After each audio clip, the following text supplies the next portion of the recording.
Bonjour, nous voici à l'aube d'une nouvelle année. Mais avant de commencer 2025, je souhaite prendre quelques minutes pour regarder dans le rétroviseur de 2024.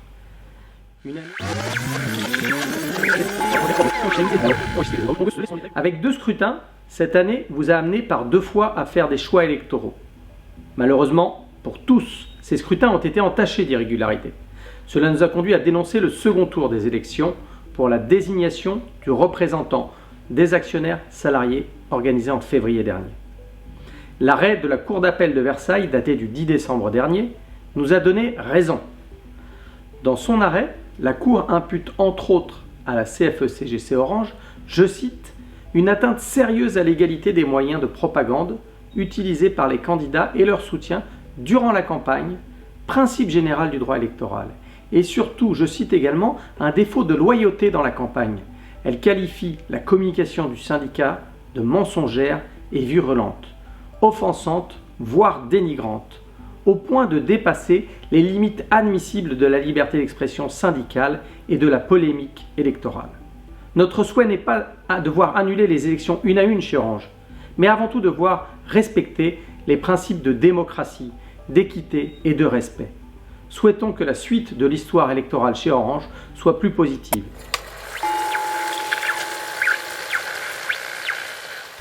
Cette année a été par ailleurs éprouvante pour toutes les équipes. Les transformations se succèdent à un rythme effréné et de nombreuses équipes subissent un effet millefeuille.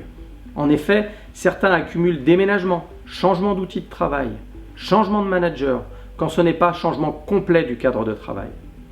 Les conséquences sur les risques psychosociaux sont palpables et de nombreux salariés nous alertent sur leurs difficultés. Pour la CFDT, il était temps d'alerter. Nous avons obtenu, dans le courant de l'automne, le maintien de l'enquête CNPS menée par Secafi sur décembre 2024, contrairement au souhait de la direction de le décaler au premier trimestre 2025. L'analyse de cette enquête sera très importante pour faire un état des lieux des conditions de travail et des risques psychosociaux sur le groupe en France.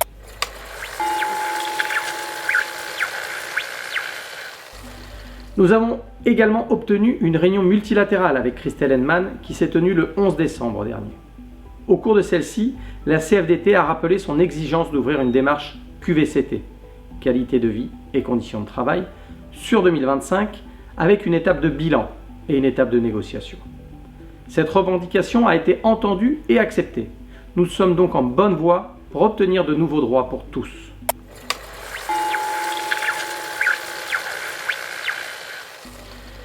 « 2024, c'est aussi la signature d'un nouvel accord d'intéressement, un accord triennal. Comme à chaque fois, la CFDT a obtenu quelques avancées sur cet accord, indispensable au pouvoir d'achat des salariés. Nous l'avons donc signé comme tous les précédents accords d'intéressement chez Orange. Sans cela, pas de prime d'intéressement.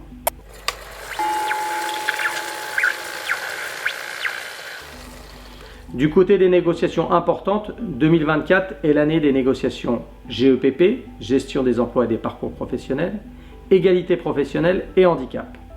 Sur celle-ci, pas de bilan à date, puisqu'elles n'aboutiront que début 2025. Gageons que nos équipes ayant poussé de nombreuses revendications sauront défendre vos intérêts au moment d'apposer ou non la signature de la CFDT.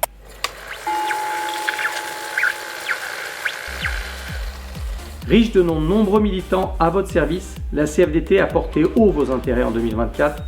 Dans tous les CSE où nous acceptons de prendre nos responsabilités, en construisant des compromis de gestion, sans compromettre nos valeurs et vos droits et avantages.